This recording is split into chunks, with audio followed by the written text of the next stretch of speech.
What is up, YouTube? Welcome back to the channel and our newest episode of our series where we take a look at minifigures from LEGO Star Wars The Complete Saga that never got physical releases.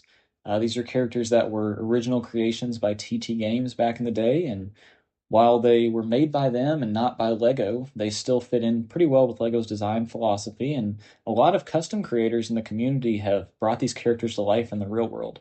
A lot of them are really cool, and it's awesome to see these characters in the real world. And one thing that I think a lot of people forget about LEGO Star Wars The Complete Saga is that it wasn't just a compilation of the first two games. There were plenty of characters and levels that were wholly unique to this game, and the character we're looking at today is one of them. And that's going to be Koon.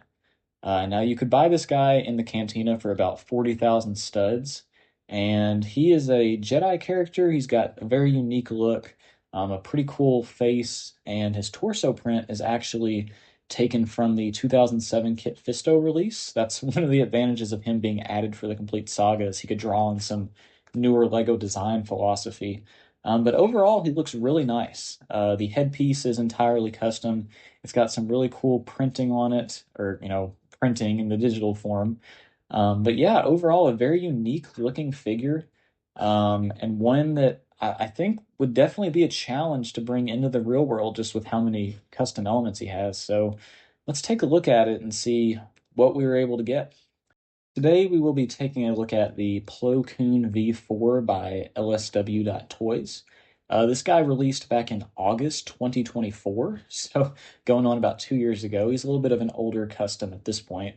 But as you can see, the torso, we'll start looking at it. It looks really nice. Now, while I don't have the Kit Fisto that the torso was directly based on, I do have the original Qui-Gon Jinn, which is kind of where the design philosophy of this torso started. And overall, it's a very nice looking version of the torso. The printing is just ever so slightly thicker than what LEGO offered in their original release, but I think that kind of helps just given that this is a little bit darker of a torso design, so it kind of helps those lines to have a little bit more readability. And taking a closer look at the torso itself, there are some differences from what we see in the game and from LEGO's official torso. Namely, the belt at the bottom is a little rounded on LSW Toys' release versus the kind of flat look that the LEGO went for. But I do kind of like the change here. I think that the curved look is a little bit more visually interesting than what LEGO offered, just a bunch of flat lines. While it's not accurate, I don't think it necessarily detracts from the figure in any way, and it looks pretty nice, especially in hand. Now, looking at the head, this was obviously always going to be the hardest part of this figure to create. And overall, I think LSW Toys did a great job here.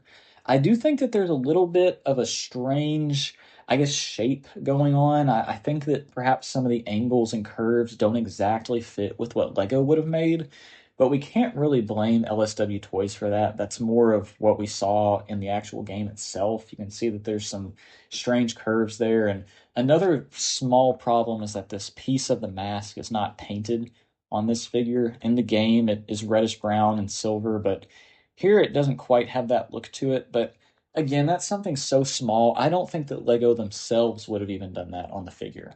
So while it's not accurate, I do think it kind of fits into what LEGO would have done. And as you all can see, just looking at the figure here, I mean, the detailing is great. The molding is great on the head. It's not injection molded. I don't know what exactly it is, but it looks really good. Again, especially in hand.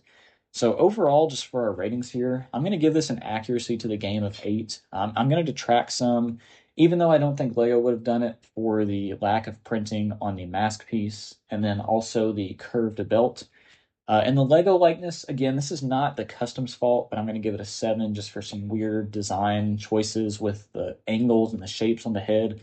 But the overall quality here, I have to give a 9. This is a really nice looking minifigure. If you can track one down, I would definitely recommend picking it up. And just overall, again, it's a great minifigure. And I want to thank you all for all the support on the last video. Hopefully you all enjoy this one as well. And just don't forget to comment down below what figure you all want to see next. And I'll see y'all next time. Represent.